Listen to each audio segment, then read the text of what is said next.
రాష్ట్రం బాగుండాలని లక్షలాది గుండెలు కొట్టుకుంటున్నాయని బీఆర్ఎస్ వర్కింగ్ ప్రెసిడెంట్ కేటీఆర్ అన్నారు. తెలుగు రాష్ట్రాల్లో 25 ఏళ్లు నిండిన పార్టీలు టీడీపీ, బీఆర్ఎస్ మాత్రమేనన్నారు.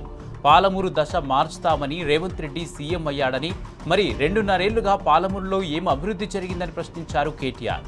కేసీఆర్ హయాంలో జరిగిన అభివృద్ధితో బేరీజు వేసుకోవాలని సూచించారు కేటీఆర్. రేవంత్ ప్రభుత్వంలో ప్రజలు అరిగోసపడుతున్నారని, మరోసారి బీఆర్ఎస్ శ్రేణులు కదం తొక్కి కాంగ్రెస్ కబంధ హస్తాల నుంచి రాష్ట్రాన్ని కాపాడాలని అన్నారు కేటీఆర్. ఈ ప్రభుత్వానికి ఇవ్వాల్సినంత సమయం ఇచ్చామని, ఇక మన సత్తా ఏంటో చాటాలన్నారు. 1 సంవత్సరం తర్వాత రేవంత్ రెడ్డి మాట కుక్క కూడా వినదని చెప్పారు కేటీఆర్.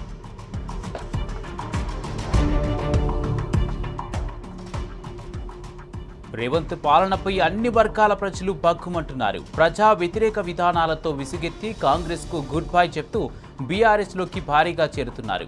పెద్ద సంఖ్యలో కాంగ్రెస్, బీజేపీ నేతలు, కార్యకర్తలు బీఆర్ఎస్లో చేరుతున్నారు. బీఆర్ఎస్కు జై కొడుతున్నారు. తెలంగాణ భవన్లో కల్వకుర్తి నియోజకవర్గానికి చెందిన కాంగ్రెస్, బీజేపీ పార్టీలకు చెందిన నాయకులు బీఆర్ఎస్ వర్కింగ్ ప్రెసిడెంట్ కేటీఆర్ సమక్షంలో బీఆర్ఎస్లో చేరారు. వారికి గులాబీ కండువా కప్పి పార్టీలోకి ఆహ్వానించారు కేటీఆర్.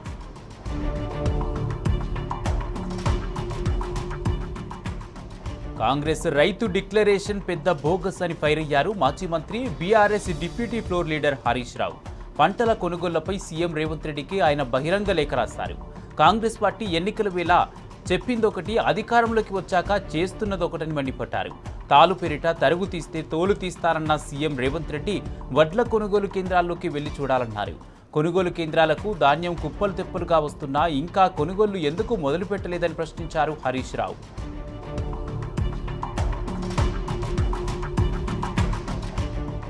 రైతుల పట్ల కాంగ్రెస్ ప్రభుత్వం పూర్తి నిర్లక్ష్యంగా వ్యవహరిస్తుందని హరీష్ రావు మండిపడ్డారు.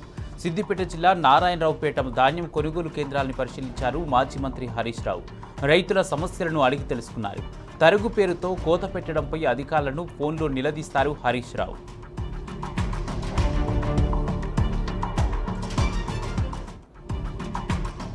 జనగామ జిల్లా చిల్పూర్ మండలం ఫతేపూర్లో ధాన్యం కొనుగోలు కేంద్రాన్ని మాజీ ఉప ముఖ్యమంత్రి డాక్టర్ తాటికొండ రాజయ్య పరిశీలించారు. రైతుల పట్ల నిర్లక్ష్యం వహిస్తున్న రైస్ మిల్లర్స్, పీఏసీఎస్ సెంటర్ నిర్వాహకులు అధికారులపై ఆగ్రహం వ్యక్తం చేశారు. ఇంకా కల్లాల్లో ధాన్యం అలాగే ఉందని, వెంటనే వాటిని కూడా కొనుగోలు చేయాలని డిమాండ్ చేశారు.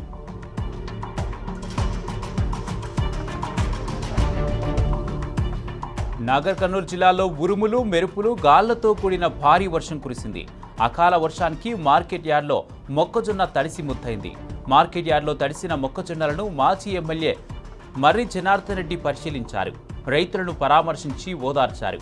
అనంతరం రైతులతో కలిసి నాగర్ కర్నూలు మార్కెట్ యార్డ్ ముందు ప్రధాన రహదారిపై రాస్తారోకో చేస్తారు. గంటన్నరకు పైగా ధర్నా కొనసాగడంతో రహదారిపై భారీగా వాహనాలు నిలిచిపోయాయి. రైతులకు న్యాయం జరిగే వరకు బీఆర్ఎస్ పోరాటం ఆగదని స్పష్టం చేశారు మర్రి. ఆ తర్వాత వందలాది మంది రైతులతో కలిసి కలెక్టరేట్ను ముట్టడించారు.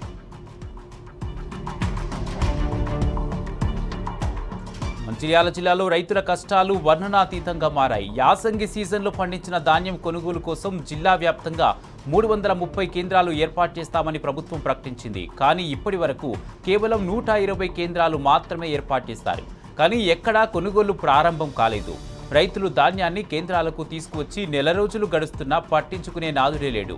ఎండకు ఎండుతూ, వానకు తడుస్తూ ధాన్యం రంగు మారుతుందని రైతులు ఆందోళన వ్యక్తం చేస్తున్నారు. రేవంత్ పాలనలో పంటలు పండించడం ఒక ఎత్తైతే ఆ పంటను అమ్ముకోవడం మరో ఎత్తుగా మారింది. ఆరుగాలం కష్టపడి పండించిన పంటను అమ్ముకోవడానికి రైతన్న పడరాని పాటలు పడాల్సి వస్తుంది. వనపర్తి జిల్లా నరసింగాయపల్లిలో రైతులు ధాన్యం కొనుగోలు కోసం కళ్ళు కాయలు కాచేలా పడిగాపులు కాస్తున్నారు. కొనుగోలు కేంద్రాల్లో ధాన్యం పోసి 20 రోజులుగా ఎదురుచూస్తున్నారు అన్నదాతలు. సింగిరెడ్డి నిరంజన్ రెడ్డి ఎమ్మెల్యేగా ఉన్నప్పుడు ఇన్ని కష్టాలు ఉండేవి కావని, కాంగ్రెస్ ఎమ్మెల్యే వచ్చినప్పటి నుంచి తిప్పలు తప్పడం లేదని వాపోతున్నారు. కాంగ్రెస్ ప్రభుత్వం అనుసరిస్తున్న రైతు వ్యతిరేక విధానాలను నిరసిస్తూ ఆదిలాబాద్ కలెక్టర్ కార్యాలయం ఎదుట ఓ రైతు ఆమరణ నిరాహార దీక్ష చేపట్టారు. 2 లక్షల రూపాయలు రుణమాఫీ చేయాలని తలమడుగు మండల కేంద్రానికి చెందిన కిషోర్ రావు డిమాండ్ చేశాడు. అర్హులైన రైతులందరికీ రైతు భరోసా ఇవ్వాలని, రైతులు పండించిన పంటలను ఎలాంటి షరతులు లేకుండా కొనుగోలు చేయాలని డిమాండ్ చేశాడు. కిషోర్ రావు ఆమరణ నిరాహార దీక్షకు పలువురు సంఘీభావం ప్రకటించారు.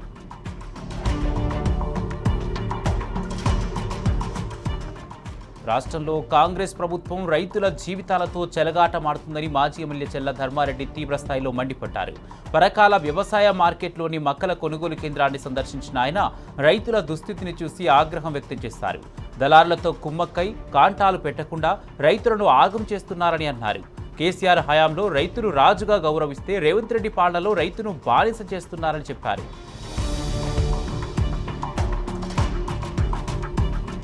జనగామ జిల్లా గానుగుపహాడ్ గ్రామ శివార్లో రైతన్నలు ఆందోళన చేపట్టారు. ధాన్యం కొనుగోలు జరపడం లేదంటూ జనగామ ఉస్నాబాద్ రహదారిపై బైఠాయించి ధర్నాకు దిగారు. కొనుగోలు కేంద్రం వద్ద ధాన్యం రాసులు ఎక్కడికక్కడ నిల్వ ఉండడంతో వెంటనే కొనుగోలు జరపాలని డిమాండ్ చేశారు. పోలీసులు నచ్చజెప్పి రైతులను శాంతింపజేశారు. అయితే 2 రోజులలో అధికారులు ధాన్యం కొనుగోలు చేయకపోతే మళ్లీ ధర్నాకు దిగుతామని రైతన్నలు హెచ్చరించారు.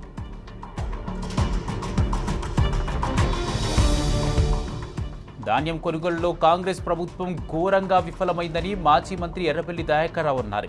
కాంగ్రెస్ పార్టీకి అన్ని వర్గాల నుంచి గుణపాఠం తప్పదన్నారు. పర్వతగిరి బీఆర్ఎస్ ముఖ్య నాయకులతో మాజీ మంత్రి ఎర్రబెల్లి దయాకర్ రావు సమావేశమయ్యారు. బీఆర్ఎస్ కార్యకర్తలకు ఏ ఆపద వచ్చినా తాను అండగా ఉంటానని ధైర్యం చెప్పారు. రానున్న రోజుల్లో తమ ప్రభుత్వమే ఏర్పాటు కానుందని అన్నారు. గ్రామాల్లో సభ్యత్వ నమోదుపై ప్రత్యేక దృష్టి పెట్టాలని నాయకులకు దిశానిర్దేశం చేశారు.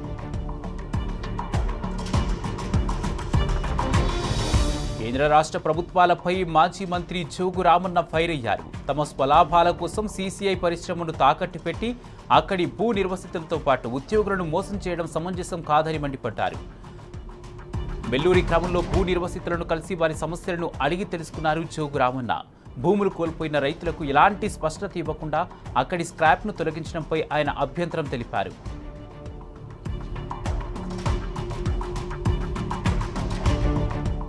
కాంగ్రెస్ ప్రభుత్వంలో చెక్ డ్యాంల కూల్చివేతల పరంపర కొనసాగుతూనే ఉంది. అక్రమంగా ఇసుకను తరలించేందుకు మహబూబ్ నగర్ జిల్లాలో ఓ చెక్ డ్యాంను కూల్చడానికి కూడా వెనుకాడలేదు ఇసుక మాఫియా. ఇసుక అక్రమ రవాణాకు అడ్డాగా ఉందని బస్వాపూర్లో హిటాచీతో చెక్ డ్యాం పగలగొట్టేందుకు ప్రయత్నించారు. ఈ కూల్చివేతను స్థానిక రైతు చూడడంతో హిటాచీతో పాటు పరారైంది ఇసుక మాఫియా. చెక్ డ్యాం వద్ద నీళ్లు నిలవడంతో ఇసుక తీయరావట్లేదని పగలగొట్టేందుకు ప్రయత్నించారని రైతులు తెలిపారు. చెక్ డ్యాం కొంతమేర కూలిపోవడంతో నీళ్లన్నీ కిందకి పోతున్నాయి.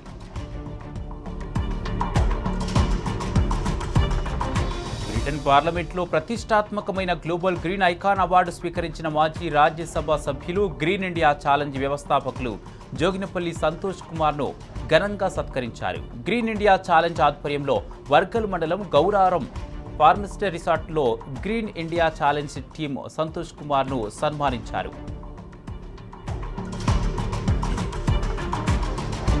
రాష్ట్రంలో 10వ తరగతి వార్షిక పరీక్షా ఫలితాలు విడుదలయ్యాయి. ప్రభుత్వ సలహాదారు కె కేశవరావు, విద్యాశాఖ secretary Yogita Rana, school education director Naveen Nicolas ఫలితాలను విడుదల చేశారు. 10th ఫలితాల్లో ఈ ఏడాది బాలికలే ముందున్నారు.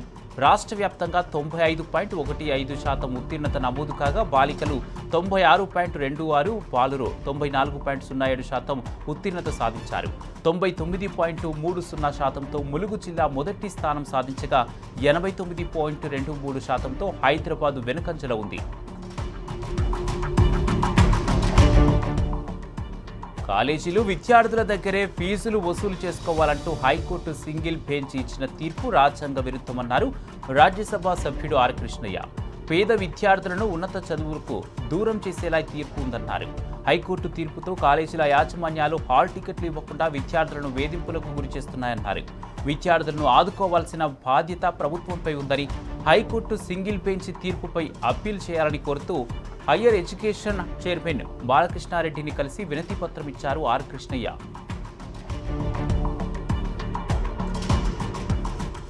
ఎప్పుడో ఉమ్మడి రాష్ట్రంలో మర్చిపోయిన ఖాళీ పిందెల ప్రదర్శనను మన తెలంగాణ మళ్లీ చూసేలా చేశాడు రేవంత్ రెడ్డి.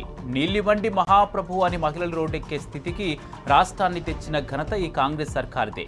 నెల రోజులుగా నల్లా నీళ్లు వస్తలేవంటూ సూర్యాపేటలో మహిళలు ఖాళీ పిందెలతో రోడ్డెక్కారు. నీళ్లు ఇచ్చే వరకు కదిలేది లేదంటూ సూర్యాపేట దంతారపల్లి రహదారిపై భాగ్యనగర్ కాలనీ వాసులు ధర్నాకు దిగడంతో భారీగా ట్రాఫిక్ నిలిచిపోయింది. అధికారులకు నీటి గోస చెప్పుకుందామన్నా ఫోన్లు ఎత్తడం లేదని, తాము దళితులమనే పట్టించుకోవడం లేదా అని నిలదీస్తున్నారు. సూర్యాపేట జిల్లాను పెట్రోల్ డీజిల్ కొరత తీవ్రంగా వేధిస్తుంది. హుజూర్ నగర్, కోదాడ, మిర్యాలగూడలో దాదాపు అన్ని పెట్రోల్ బంకులు నో స్టాక్ బోర్డులతో దర్శనమిస్తున్నాయి. అక్కడక్కడ పెట్రోల్ లభిస్తున్నా డీజిల్ మాత్రం ఎక్కడా దొరకడం లేదు. దీంతో వాహనదారులతో పాటు రైతులు తీవ్రంగా ఇబ్బందులు ఎదుర్కొంటున్నారు. డీజిల్ లేక ట్రాక్టర్లు, వరికోత మిషన్లు నిలిచిపోయాయి. అకాల వర్షాలు భయపెడుతున్న వేళ డీజిల్ కొరతతో వరికోతలు నిలిచిపోతే చేతికొచ్చిన పంట ఆగమైపోతుందని రైతులు ఆందోళన చెందుతున్నారు. అధికారులు వెంటనే స్పందించి ఇంధన కొరతను పరిష్కరించాలని కోరుతున్నారు.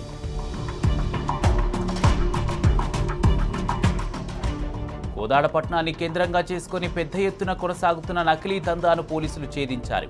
నకిలీ బ్రూ కాఫీ ప్యాకెట్లు, సిగరెట్లతో పాటు అనేక నకిలీ వస్తువులను హైదరాబాద్ నుండి తీసుకొచ్చి కోదాడలో విక్రయిస్తున్న ముఠాను పోలీసులు పట్టుకున్నారు. ఈ వ్యవహారంలో ముగ్గురిని అదుపులోకి తీసుకొని విచారిస్తున్నారు. ప్రముఖ బ్రాండ్ల పేరుతో వీటిని విక్రయిస్తున్నట్లు పోలీసులు తెలిపారు.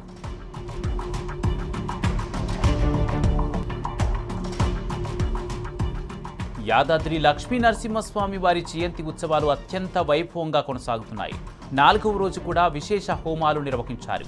ప్రత్యేక పూజల అనంతరం ఆలయ మాడవీధుల్లో సర్వశోభితుడై నరసింహుడు భక్తులను అనుగ్రహించాడు.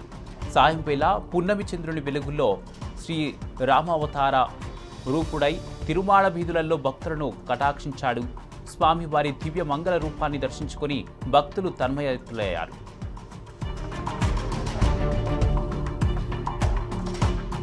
4.5 శతాబ్దాల చరిత్ర కలిగిన కుకెట్పల్లి సీతారామచంద్రస్వామి ఆలయంలో వేదోక్తంగా మహాసంప్రోక్షణ నిర్వహించారు. క్షీరాభిషేకం, హోమాదులు నిర్వహించి పూర్ణాహుతితో కార్యక్రమాన్ని ముగించారు. ఈ దైవిక కార్యక్రమానికి బీఆర్ఎస్ వర్కింగ్ ప్రెసిడెంట్ కేటీఆర్ ముఖ్య అతిథిగా హాజరయ్యారు. అభిషేకాదులలో పాల్గొని గరుడ, హనుమ మూలమూర్తులకు క్షీరాభిషేకం చేశారు. అనంతరం వేద పండితులు కేటీఆర్ను ఆశీర్వదించారు. కార్యక్రమంలో స్థానిక శాసనసభ్యులు మాధవరం కృష్ణారావు తదితరులు పాల్గొన్నారు.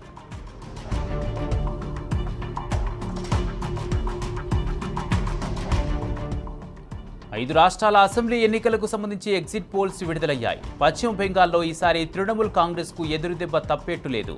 ఒక్క సర్వే మినహా అన్ని సర్వేలు ఎన్డీఏ అధికారాన్ని చేపడుతుందని తేల్చాయి. బీజేపీ పక్షాలకు దాదాపు 210 స్థానాల వరకు దక్కే అవకాశం ఉందని సర్వేలు తేల్చాయి. ఇక అసెంబ్లీలో బీజేపీ తిరిగి అధికార పగ్గాలు చేపట్టనున్నట్లు సర్వేలు పేర్కొంటున్నాయి. బీజేపీకి 62 నుంచి 75 స్థానాల వరకు వచ్చే అవకాశాలున్నాయని పేర్కొన్నాయి. ఇక కేరళలో దశాబ్దం తర్వాత యూడీఎఫ్ అధికారంలోకి రానున్నట్లు సర్వేలు తెలిపాయి. కాంగ్రెస్ కూటమి 80 స్థానాల్లో జయపేరి మోగిస్తుందని సర్వేలు పేర్కొన్నాయి. తమిళనాడులో వరుసగా రెండోసారి డీఎంకే కూటమి అధికారంలోకి రానున్నట్లు సర్వేలను బట్టి తెలుస్తుంది. డీఎంకే 148 నుండి 168 స్థానాలలో విజయం సాధిస్తుందని సర్వేలు తెలిపాయి. ప్రభావం చూపుతుందనుకున్న టీవీకే 2 అంకెలు దాటే అవకాశమే లేదని సర్వేలు వెల్లడిస్తున్నాయి. పుదుచ్చేరిలో రంగస్వామి పార్టీ అధికారంలోకి రాబోతుంది. ఇదే విషయాన్ని సర్వేలు చెప్తున్నాయి. పశ్చిమ బెంగాల్లో అసెంబ్లీ ఎన్నికల ప్రక్రియ ముగిసింది. 2 విడతల్లో ఎన్నికలు నిర్వహించగా 2 దశల్లోనూ పెద్ద ఎత్తున ఘర్షణలు, హింసాత్మక సంఘటనలు చెలరేగాయి. మొదటి దశలో 90% ఓట్లు పోలవగా తుది దశలో కూడా 90% పైగా ఓట్లు పోలయ్యాయి. మే 4న ఎన్నికల ఫలితాలు వెలువడనున్నాయి.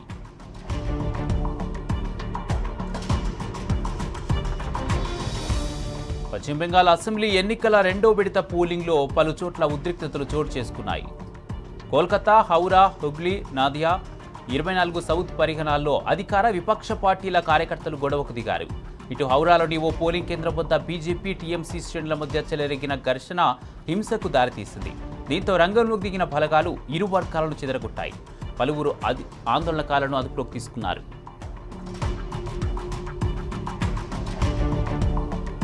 పశ్చిమ బెంగాల్ 2వ విడత అసెంబ్లీ ఎన్నికల్లో బీజేపీ పెద్ద ఎత్తున రిగ్గింగ్కు పాల్పడిందని ఆరోపించారు సీఎం మమతా బెనర్జీ. సీఆర్పీఎఫ్ జవాన్లు ఓ పార్టీకి కొమ్ము కాసినట్లు ప్రవర్తించారని మండిపడ్డారు. టీఎంసీ కార్యకర్తలపై దాడులకు తెగబడ్డారని, ఎన్నికల పండుగ స్ఫూర్తిని దెబ్బతీస్తారని విమర్శలు గుప్పించారు దీదీ. అయితే మమతా బెనర్జీ గూండాలను వెనకేసుకుని తిరిగారని ఎద్దేవా చేశారు ప్రతిపక్ష నేత సువేందు అధికారి.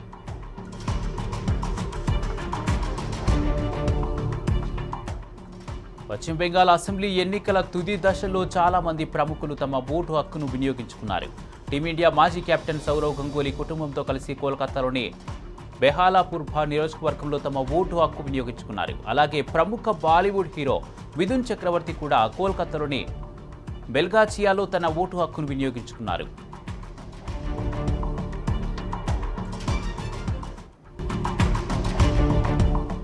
అసోంలో భారీ వర్షాలు కురుస్తున్నాయి. ఎడతెరిపి లేకుండా వర్షాలతో గువాహటి సహా 11 జిల్లాలు అతలాకుతలమవుతున్నాయి. భారీ వర్షాలతో బిష్వనాథ్, దర్రాంగ్, ధేమాజీ, దిబ్రూగఢ్, ఉదల్గురి జిల్లాలు జలదిగ్బంధంలో చిక్కుకున్నాయి.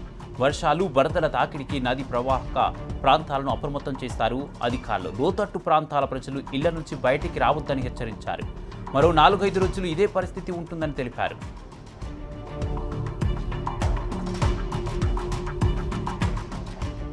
దేశ రాజధాని ఢిల్లీలో అకాల వర్షాలు కురుస్తున్నాయి. 2 రోజులుగా కురుస్తున్న వానలతో హస్తినావాసులు తీవ్ర ఇబ్బందులు పడుతున్నారు. అయితే రాజస్థాన్, పంజాబ్, హర్యానాలపై కొనసాగుతున్న తుఫాను ప్రభావం ఢిల్లీపై పడిందంటున్నారు ఐఎండీ అధికారులు. దీని ఎఫెక్టు మరో 2 రోజుల వరకు ఉంటుందని ప్రకటించారు. ఈ నేపథ్యంలోనే ఢిల్లీకి ఎల్లో అలర్ట్ జారీ చేశారు.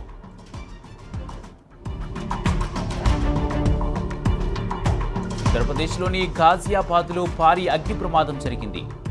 ఇందిరాపురం అభయ్కంద్లో ఉన్న గౌర్ గ్రీన్ అవెన్యూలో ఒక్కసారిగా మంటలు చెలరేగాయి. దీంతో బహుళ అంతస్తులోని వారంతా బయటకు పరుగులు తీశారు.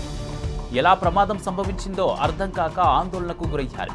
వెంటనే రంగంలోకి దిగిన అగ్నిమాపక దళాలు గంటల కొద్దీ శ్రమించి మంటలను అదుపులోకి తెచ్చాయి. అయితే అప్పటికే 3 ప్లాట్లు పూర్తిగా కాలిపోయాయి.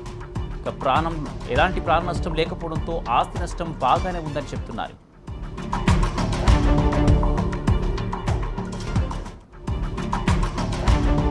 బలిదానాలకు సిద్ధంగా ఉన్నవారు తమను సంప్రదించాలని ఇరాన్ చేసిన ప్రకటన తీవ్ర సంచలనం రేపుతోంది.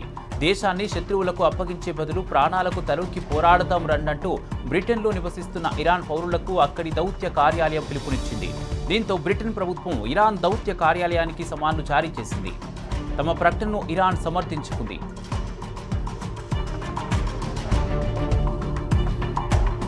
సైనిక చర్యలకు తలొక్కని ఇరాన్పై ఆంక్షల పరంపర కొనసాగిస్తోంది అమెరికా. తాజాగా ఇరాన్కు చెందిన 35 సంస్థలు, వ్యక్తులపై కఠిన ఆర్థిక చర్యలకు దిగింది. ఎకనామిక్ ఫ్యూరీలో భాగంగా ఈ ఆంక్షలు విధించినట్టు తెలిపింది అమెరికా ట్రెజరీ డిపార్ట్మెంట్కు చెందిన విదేశీ ఆస్తుల నియంత్రణ కార్యాలయం. ఇరాన్ షాడో బ్యాంకింగ్ వ్యవస్థ ద్వారా భారీ మొత్తంలో డబ్బు అంతర్జాతీయ ఆర్థిక వ్యవస్థలో చలామణి అవుతుందని ఆరోపించింది. ఈ నిధులు ఇరాన్ సైన్యం, క్షిపణి కార్యక్రమాలు, ప్రాంతీయ ఉగ్రవాద అనుబంధ సంస్థలకు చేరుతున్నాయని పేర్కొంది.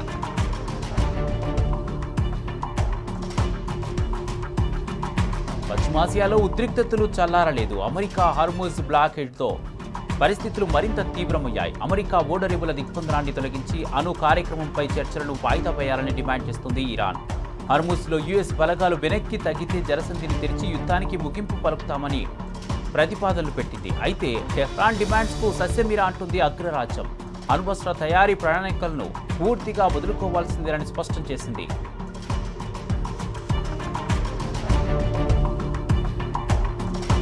అమెరికాతో యుద్ధం ఇంకా ముగియలేదని ఇరాన్ స్పష్టం చేసింది. కాల్పుల విరమణ ఒప్పందం అమల్లో ఉన్నప్పటికీ ప్రస్తుత పరిస్థితిని యుద్ధంగానే పరిగణిస్తున్నామని పేర్కొంది.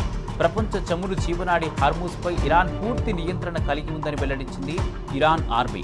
వెస్ట్ హార్మూజ్ను ఇస్లామిక్ రెవల్యూషనరీ గార్డ్ కార్ప్స్ నిర్వహిస్తుండగా తూర్పు భాగాన్ని సాధారణ సైన్యం పర్యవేక్షిస్తుందని వివరించింది.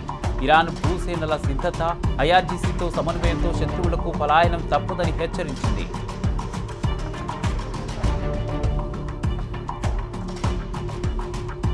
అమెరికా సైనిక చర్యలు, ఆర్థిక ఆంక్షలతో ఇరాన్ పరిస్థితి అగమ్య గోచరంగా మారింది.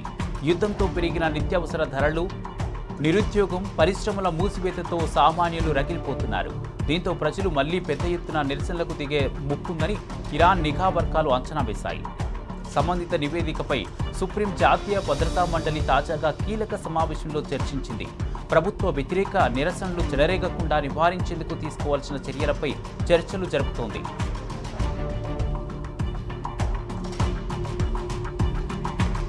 పశ్చిమాసియా ఉద్రిక్తతల వేళ యునైటెడ్ అరబ్ ఎమిరేట్స్ సంచలన నిర్ణయం తీసుకుంది. చమురు ఉత్పత్తి చేసే దేశాల కూటమి ఓపెక్ ప్లస్ నుంచి బయటకు వస్తున్నట్లు ప్రకటించింది.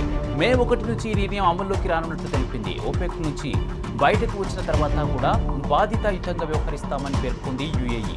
మార్కెట్ డిమాండ్ పరిస్థితులకు అనుగుణంగా చమురు ఉత్పత్తిని క్రమంగా పెంచుతామని స్పష్టం చేసింది. చమురు ఉత్పత్తిపై ఓపెక్ ఆంక్షలు విధించడం, పొరుగు దేశమైన సౌదీతో విభేదాల నేపథ్యంలో యుఏఈ ఈ నిర్ణయం తీసుకున్నట్టు తెలుస్తోంది.